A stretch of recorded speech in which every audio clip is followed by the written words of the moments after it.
Hello everybody, welcome to Conservation Conversation. This is the show where I have a nice long sit down and a cup of tea and a chat with all the best nature and outdoorsy type people who would answer my emails.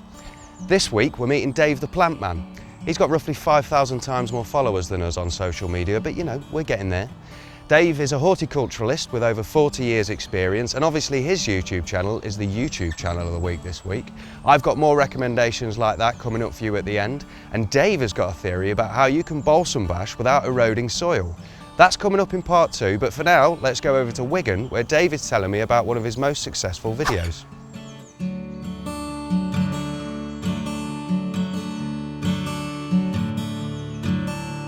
I did one on acorns, getting kids, go and get an acorn. It's about October when they all start falling off. This year's going to be a bumpy year, by the way. Oh yeah? Because we've had such a good spring. Yeah. There's millions of acorns this year. Great. Big fat uns. So wait till they drop off in autumn and you find them on the floor, and if you find one that's already chitting, already starting to grow, yeah, just get a yoghurt pot, make an hole in the bottom, fill it with soil, put your acorn in, and you can grow an oak tree. Amazing. And one day it would look like these. What are we sat underneath here? Oak trees. That's an oak, is it? That's an oak tree, yeah. That's beautiful. It looks like it's not leafing. No, this is a dead oak tree. That's dead. But Yeah. there's that many species of animals Yeah. and insects and bugs and everything Yeah. that live on an oak tree. And there's thousands of things rely on oak trees for food. Absolutely. Yeah. And habitat. Even when it's dead? Even the dead one. Yeah, absolutely. We like fungus now. We like foraging for fungus and looking for different fungus. And we found in this wood, and just 200 yards away from here, we found one called chicken in the woods. Okay. Which is one of the best edible funguses you can buy. That lives on oak trees. So I saw your video on that, but tell me, what you can eat it? Why chicken in? Do you know why it's called chicken? I think it tastes a bit like chicken. The texture and everything is like chicken. Fantastic. I have eaten it. Yeah. But I was given it by an expert forager. I like finding them. I'm not that bothered. I'd rather go to the supermarket and buy mushrooms. I'm not that bothered about. But we also found one, again, not that far from here, called the beefsteak fungus, and that grows on oaks as well. Yeah. And it looks like a raw piece of meat sticking out of a... and you cut it, and it bleeds, and it's got meat, it's red throughout, and that's an edible fungus. Lovely. So we're finding out, we found all sorts in here. It's almost endless what you can find. Like you said, before we started filming, we might have got some of it, I don't know. You were showing me all these plants around here. There was a time in my life, way into my 20s, when I didn't know any of this. I was one of those people that would have walked through the woods and not known what I was looking at. It was interesting to hear that you even had an option at school for your sort of rural sciences and that, because it's not in schools. I think what I'm coming round to saying is, I think you getting the message out and putting it out on social media is a brilliant thing to get people interested. Have you heard from people who are saying, well, I didn't know any of this and now I do? Well, I never, when people ask me questions, there's no such thing as a daft question. If you don't know what you don't know. And so if somebody asks you something that, which we consider pretty basic, if you don't know it, I will tell you. Absolutely. And that's what I try and do. I try my best to get people going on plants, even if it's like to growing an acorn, growing an apple pip, it doesn't matter. Once you get that bug and you've got success from that, then the next thing you start buying a few plants and then you've got your own little space. You can create your own little bit of heaven and get away from everything else. Absolutely. I was talking to a lady at one of the shows I went to, and she showed me pictures of her garden.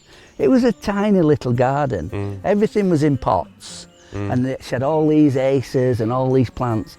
And she showed me the picture from where she worked she worked from home. She showed me the picture, and the view from her patio windows was amazing. Really? And she lived in a small house with a little cottage with a tiny little back garden. But she'd created her own little world. So for you, you're looking at that result there for that lady. Is it the flowers, pretty flowers? Is it the pollinators and the other species? What gets you going for all this sort of stuff? Or is it just, all of it, the nature side of things? All of it, yeah. I mean, on our YouTube channel, we tend to be we tend to concentrate on wildlife, and we do the longer format videos, and we go for walks with Norman, and anything I find that I think my followers would be interested in, we talk about. Anything you can eat. I always say, don't eat anything if you're not sure what it is. Sure. But even nettle seeds, nettle shoots, things that you walk past every day, there's more nutrients, I think, in nettles than there is in spinach. Really? Yeah, and There's it's a full good of one. vitamins. It's got Okay. vitamin A, vitamin B, vitamin D. You look it up. Nettles Yeah. are brilliant. Nobody eats them. I've never eaten them, and I do want to, but I think a lot of people out there are killing these with chemicals and things like Well, that. I mean, that's what you've got to watch out for. You've got to make sure they haven't been sprayed with weed killer. Yeah, absolutely. Because that's the downside of eating anything out of the wild if you don't know. Yeah. But I mean, I don't think anybody's been in here with a weed killer looking at it. You would hope not, wouldn't you? So I had to buy this budding knife to learn how to bud. Five. What's that all about? He's got his own budding knife he All wants right. to tell you about. We'll do that Anyway, later. I've never seen anybody with one of these budding knives out the industry. Yeah. My granddad had one, No way. and I've got them both now. I've got my granddad's and mine, Lovely. and so I think it's in the genes. I think it's his ball he's after. That's Should what we he's get after. his ball? Yeah, Right, Fife, where is it? he's got it now. He's got it, has he? We'll leave him be, as long as he's not bothering you. Not bothering me. Excellent. Doesn't seem like a lot bothers you, Dave. No, to tell you the I'm truth. getting to an age now where not a lot bothers me, Good on you. and I'm also learning to not get worked up about anything. Yeah, there you go. I've been very rude, Dave. Would you like some tea? Go on then. I've brought some tea for you, So mate. you'd never ask. I'm sorry. I'm sorry, we got straight into I'm it. sat here spitting feathers, sunburn it back of my head, and you're sat with all that tea. Bless you. Sorry, pal. Do you take milk? Yes, please. I've brought only today bovine cow's milk. Well, that's all I drink. All right, fair enough. Good. Yeah. Good. Don't drink this fancy stuff. Not the fancy stuff. No. I mean, is it fancy anymore? I was brought up on proper milk Proper. with an inch of cream on the top. Oh, sounds amazing. Executive producer wife and I do get it in a glass bottle delivered now. Do you? Yeah, we've gone back to And that. do you get cream on top? Not unless we leave it. No, this comes with cream on top. Oh, lovely. Thank you Here very are, sir. much. I hope that's to your taste. I can't remember where we were up to, but I'll ask you a different question if you don't mind, Dave. No, but no problem. Your passion is horticulture and Plants. plants specifically. Do you consider yourself a conservationist? Are you a conservationist? My style of gardening is it's environmentally friendly. I think it's the best way of putting it. Right, gotcha. I use a shredder and a pair of secateurs is my two weapons. I chop it, shred it, mulch it, put it back on the garden. Yeah. So I don't need to. It doesn't have to go in landfill. It doesn't have to go anywhere. I've just and if you put mulchings of the plants you've chopped down back onto the garden and put it on thick enough, you then get. You can scratch. When I first moved in my garden 30 years ago, it was a new build on clay soil. Right.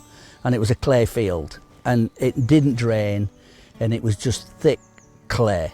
Yeah. And I've turned that now. When I put my hand in the soil and move it, everything moves. It's full of wildlife, full Fantastic. of invertebrates, because it's that thick with rotten vegetation, because I keep putting it back on. No weeds can grow, there's no room. So I don't do any weeding because I don't need to. Perfect. And I recycle everything I chop down. Yeah. Try to. If I'm doing a big job, then the green bin has to come in. But Sure. because shredding takes time. Yeah. But I've always had a shredder and I've always had a pair of secateurs, and that's my main two weapons. I've been after and a now shredder. I'm into saws now. Oh, nice, Yeah. nice. For bigger jobs, what's got you Well, into that? we've got these pole saws that we've been doing a lot of videos with. Oh, yeah, and yeah. the chainsaw ones. Yeah. And you can, take branches off and things. It's more fun. Quality. It does look fun. So I've watched a lot of your videos. Oh, good. Thank you. Full disclosure, Dave. You've got a mix, haven't you? Some where you're out in lovely places like this, and then some in the garden as well.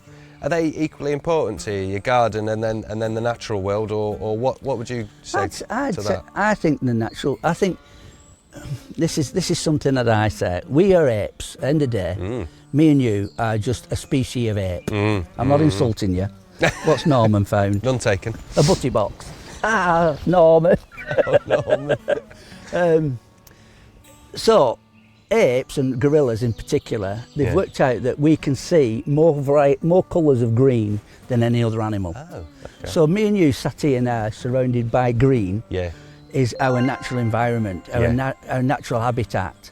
So if we were gorillas, we'd be sat here and we're totally chilled. Yeah. And the green colour, because we can see so many greens, is a relaxing colour for humans. Absolutely.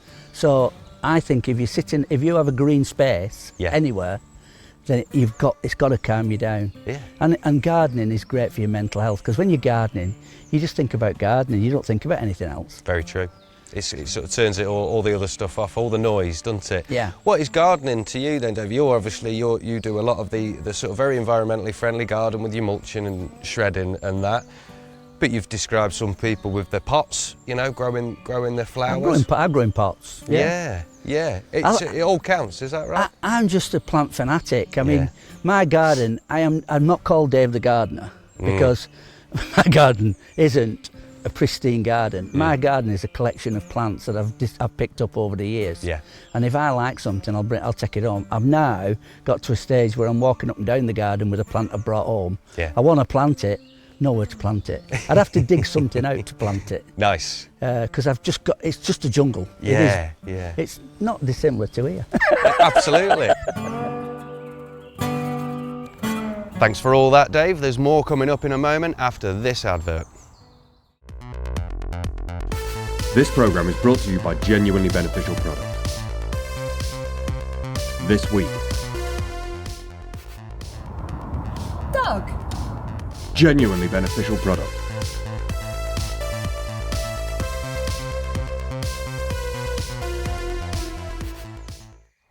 Thanks, Genuinely Beneficial Product. Now let's go back to Wigan, where Dave is telling me all about life in the northwest of England in the 1970s. Round here, it was all engineering. Yeah. So schooling, I did physics and metalwork, and I was going to be an engineer and go into engineering. Yeah. But then jobs were so scarce. Getting an apprenticeship in engineering in those days was almost you had to be really, top of your tree. Right. Yeah. And I've got this. I didn't know at the time. I'm dyslexic. Okay. So I just thought I was thick. Because I wasn't no good at doing exams and things like that. Sure.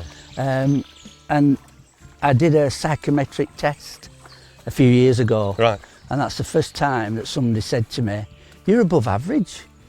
Oh. That's the first time. I was 62. Above average? Intelligence. Oh, there you go. And that's the first time. Yeah. All through schooling. Yeah. All through my life. Yeah. I've been because I was dyslexic, I thought I was thick. That's horrible, to be honest with you, mate. You're programmed. At comprehensive schools, you know, they had the clever ones got in the top class because they could read, write, spell and do all that. And the ones who couldn't do that played with raffia and went in the bottom. Anyway, I'm good at raffia.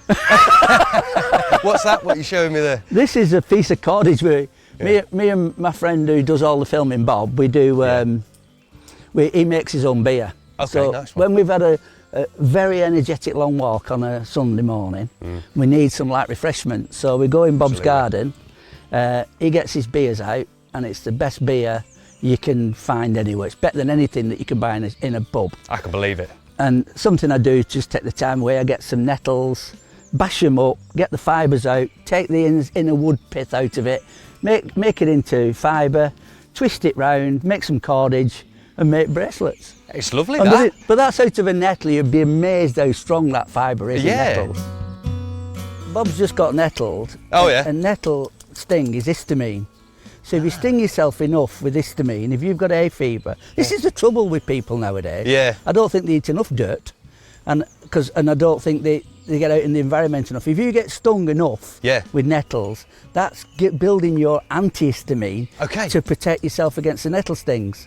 So once you're okay with getting nettled, then you don't have to take antihistamines. See, that's quite interesting. I've had this thought for a long time. Obviously, on the way over, you've pointed out quite rightly, I don't wear the right trousers when I'm doing this stuff, Dave. I do get stung all the time, but over time, it just stops bothering you quite so much. Do you think? Good for you. Well, yeah, the Romans used to use it to warm the legs up when they were marching with the skirts on. They used to warm the legs up, and I've seen it where if you've got a bit of arthritis or rheumatism, if you nettle yourself in that spot, the blood rushes to that spot, and it helps to heal yourself from anything that you've got wrong with you. Very interesting. So I mean, I'm going to call you a plant expert, if you don't mind. Well, I've got to be getting there now. You've got to be getting there, but there's more to learn, I reckon, don't you? Every day's a school day. Every day. I preach gardening, but people tell me stuff. You will never know everything there is about horticulture, never in a million years. Because, I mean, we went over to a plant breeder in Holland once, and we consider ourselves pretty good horticulturalists. And there was these two rhododendron plant breeders, and they were making jokes about different species of rhododendron. Just imagine if you crossed this rhododendron with this rhododendron. Just imagine what you get. And me and him were sat there going, just not a, and that made me realise you'll never stop learning. Absolutely, and I mean, you know, you could go deep into the Amazon rainforest or any of the other rainforests, and there's people there who know stuff that we don't know in this country. Oh yeah.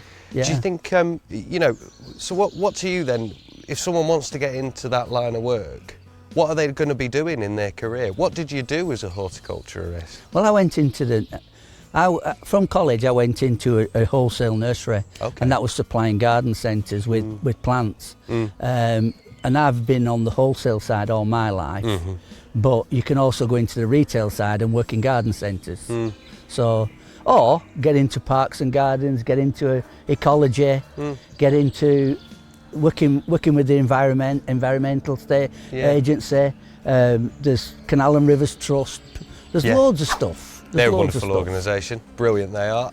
So I think that's an interesting question actually. You said you were in the, what exactly was your job title again, so I don't get it I was wrong? a sales and marketing manager for a wholesale nursery, and I used to come up with these great ideas, well I thought they were great ideas, on how to sell plants to public.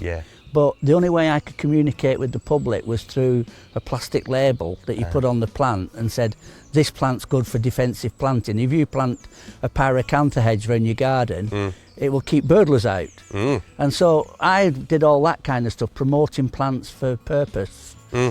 But it's not easy to get through from where I was to the public.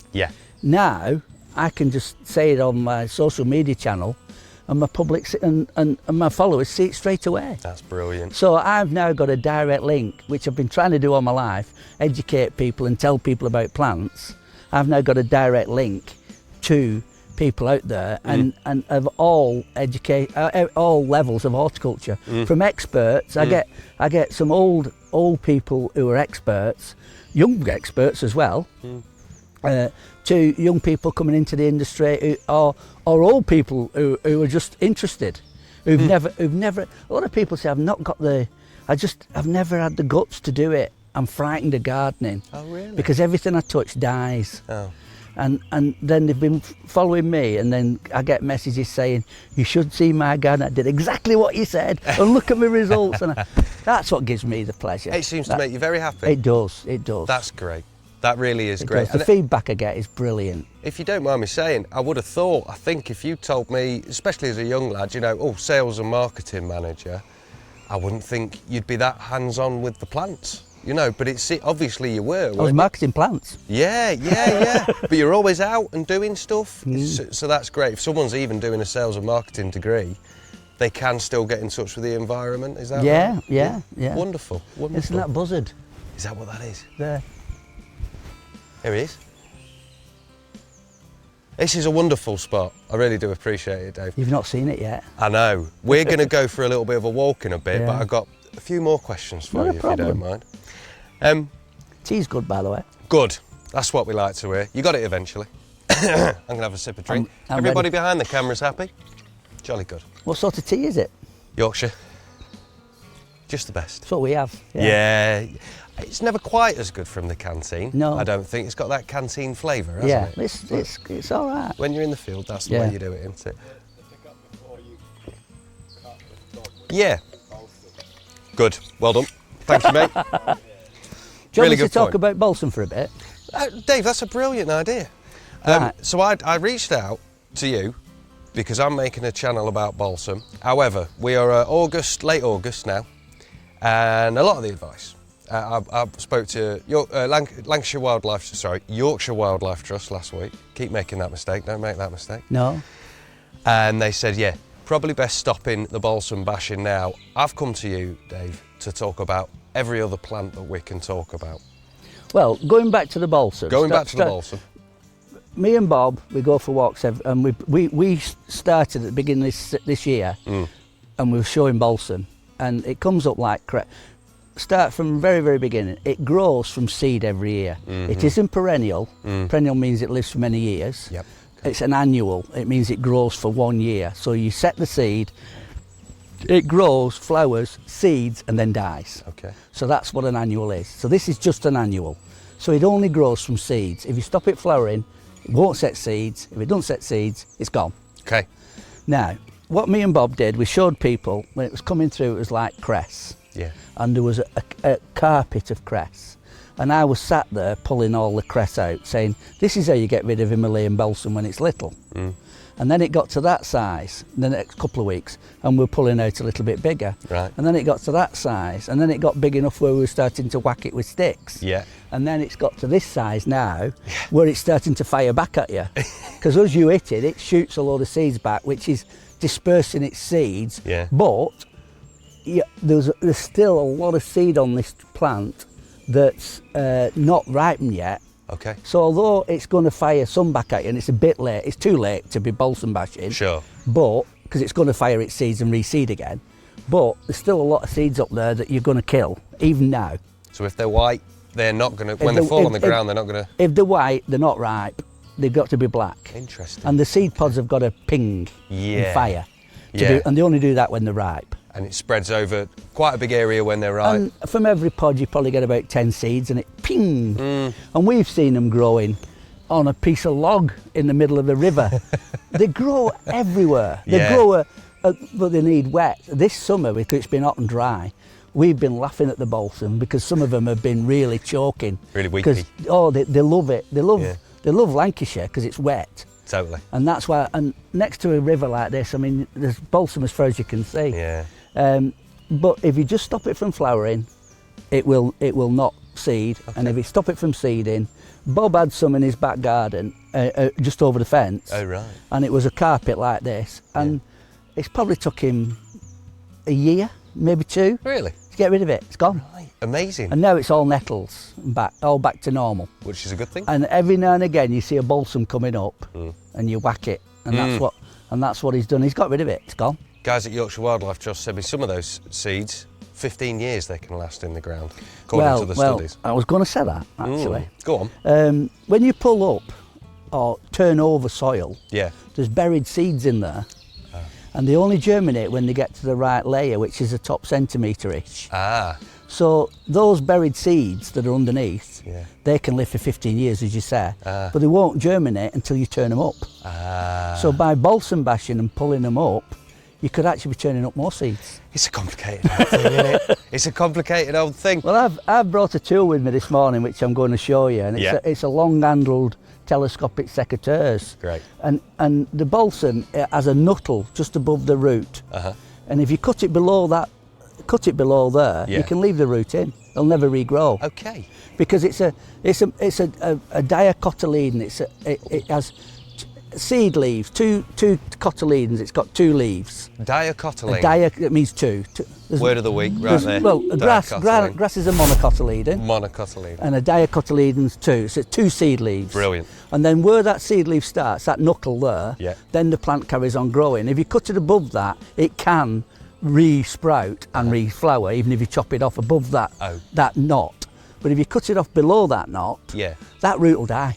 Okay. So with these long-handled pruners I've brought, you could just snip them all off, leave the soil alone. Yeah. Yeah. Because when in gardening, I do a thing I'm always talking about. It's called a stale seed bed. Yeah. So you prepare your seed bed, you leave it, and let all the seedlings that you've turned up, let them grow. Yeah. Then you hoe those off, and then you might get a few more. Okay. Then you hoe it off, and then eventually you've got what they call a stale seed bed. All the seeds that are going to, at the right level for germination, have germinated. So you can then put your peas and your carrots and your veg in. That's great. And they're not competing with other seeds. Gotcha. It's called a stale seed bed. Same on a lawn. Do the same on a lawn. Okay. Well, you could do that with balsam. Yeah. If you keep cutting those seedlings off without disturbing the soil, Yeah. next year we're going to try it with a long-handled edge trimmer and go just above the cotton, where those first two seed leaves Yeah. are, and go along and mow them all down when Okay. they're babies. That's the easiest way of getting rid of them. I think some people would say, you talk me through this, some people would say you might be disturbing the other stuff around it by doing that, but if that's, say, brambles and nettles, they'll come back, won't they? Yeah. Because they're not Nettles annuals. come back from the roots. There you go. Which So- balsam does not do. Balsam does not do. Dock leaf comes back from most of these things will come back from their own roots. Okay. So you're going to lose the foliage, Yeah. but then there's going to be no balsam coming back, and then you get wild seeds coming in, and eventually you'll choke the balsam out.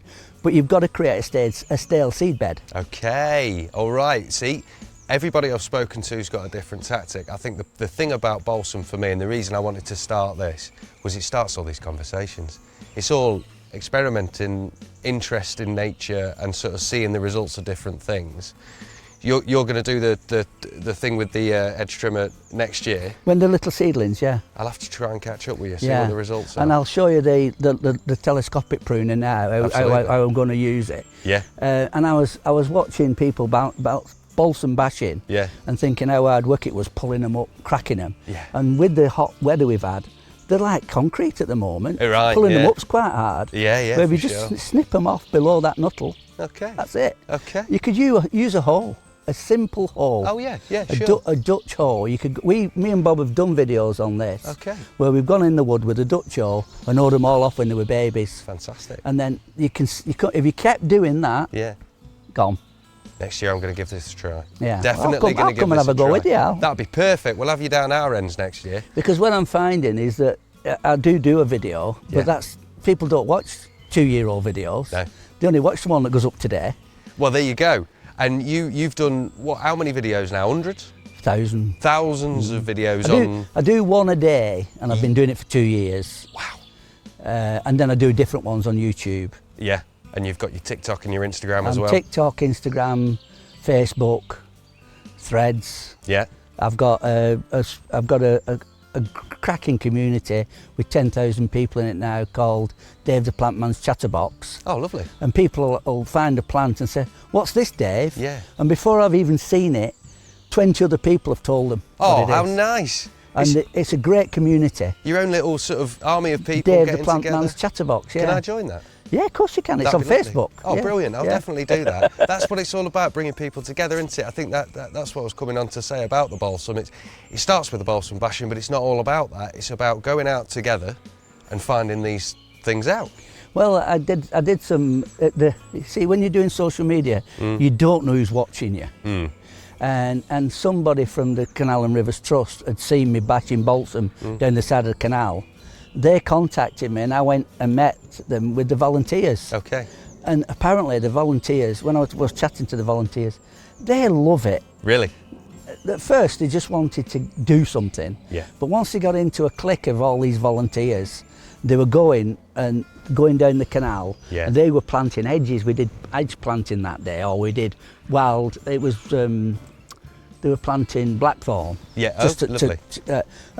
And they just got a load of hazels and stuff like that. Yeah. And they were just planting wild plants down the side of the canal. Yeah. But they just loved the community spirit of being a volunteer and meeting people and getting out. Great. And it was pouring down, and they didn't care. It's good fun. They're fantastic. And what, some of those people wouldn't have been sort of outdoorsy people to begin with? Not really, no. There you go. I mean, I've grown up out being outdoors. Yeah. And I mean, my dad used to say to me, your skin's waterproof. But to tell you the truth, I wasn't an outdoorsy person at all. I wasn't as a kid, not at all. Football, that was it. That was the only thing that really got me outdoors. I'm not sport at all. Well, there you go. I've had asthma as well, that's another thing. Right, So yeah. I was completely against sport. I was always out in the wild, always. But I was a young ornithologist, a bird watcher when I was little. Oh, nice one. That's, you know, your bird calls, I've noticed as well. And there's a great app called Merlin. I don't know if you want to promote that one. I've tried it. In Brilliant. fact, Chuck Merlin up there, me and executive producer wife approve of Merlin thoroughly. Brilliant. It's amazing. We heard one screeching. We thought it could have been an owl other night. Oh, yeah. And it was a sparrowhawk. Oh, very nice. I didn't recognise it. And I went, what's that? Yeah. Got my Merlin out. Sparrowhawk. You feel like you're collecting them all, don't you? When you Well, get once them you've on your- heard them, we had chiff chaff the other week. Yeah. You know. And once you've heard it, once you know it, it's a chiff chaff. He says chiff chaff, You know. chiff chaff, doesn't it? Yeah, it's great. It's great. Yeah.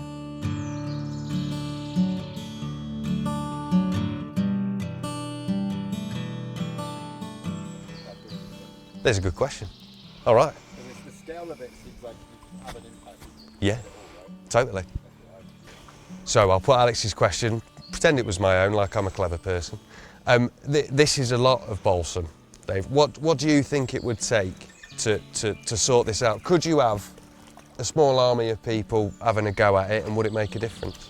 What you'd have to do is come early in the season and get the balsam when they were little, and then come back and get any survivors. And if you had a gang going down the sides of the rivers, you would definitely put it into them. You Definitely. reckon? Oh yeah. I mean, Great. as I said, the back of Bob's house, it's only took him maybe 2 years to get rid of everything. Yeah. The thing is with balsam, on New Year's Day we would have been sat under 2 metres of water. Yeah. So it washes all the seeds down. Gotcha. So it reseeds the area. From the river area. From the river. Yeah. So you've basically got to come every spring Yeah. and mow them down and don't let them flower. Yes. And then if everybody did that, you know they're edible. You can eat the leaves, you can eat the shoots, So you can I've eat been the told. seeds, Yeah. you can eat the shoots, you can eat the seeds, you can eat the flowers, Yeah. you can put them in gin and tonics. Ooh. So, and it's the same with Japanese knotweed. You can make rhubarb crumble, equivalent of, out of Japanese knotweed shoots, but you're not allowed to move it. If you've got it growing in your own garden. Oh, okay.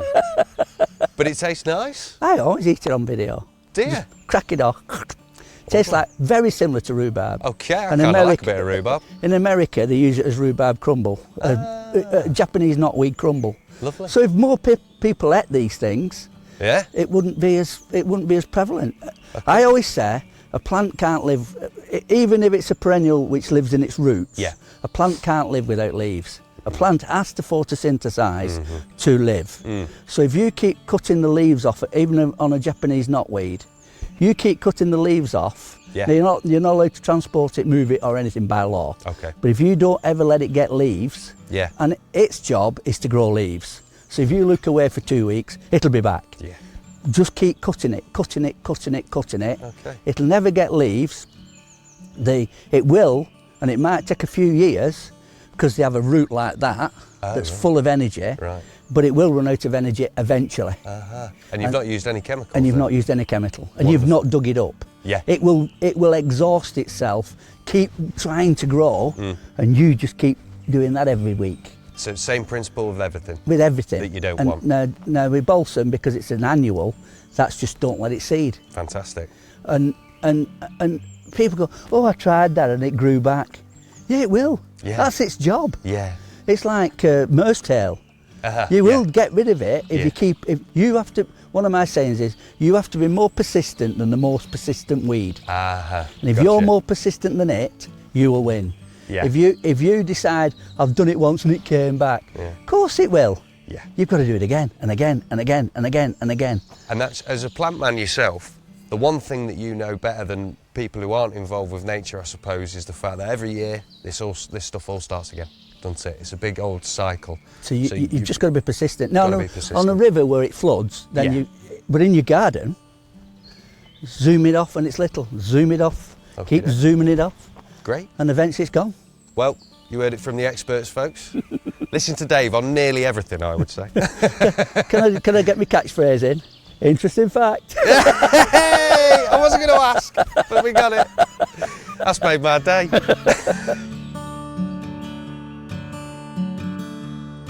Well, thanks for your time, Dave. We've actually got more episodes coming up with Dave in a few weeks, so stay tuned. If you're one of the roughly 4 people who follow me and don't follow Dave, all of his links are in the description. And now for the promised recommendations as ever. The podcast of the week is the Adam Buxton podcast episode with George Monbiot. He's obsessed with soil, and that's where I first learnt about soil erosion and the sorts of stuff me and Dave were talking about. So check that out. The playlist for the week is SMTP, The Colour of Rain. Steve did this one, so you know it's bound to be good. The seasons are changing, the rain is coming, and this is a nice introduction to that. Anyway, thanks for staying right to the end. If you're still here, please subscribe and give us a like and a comment and all of that good stuff. And we'll see you next week where we're going to talk about change.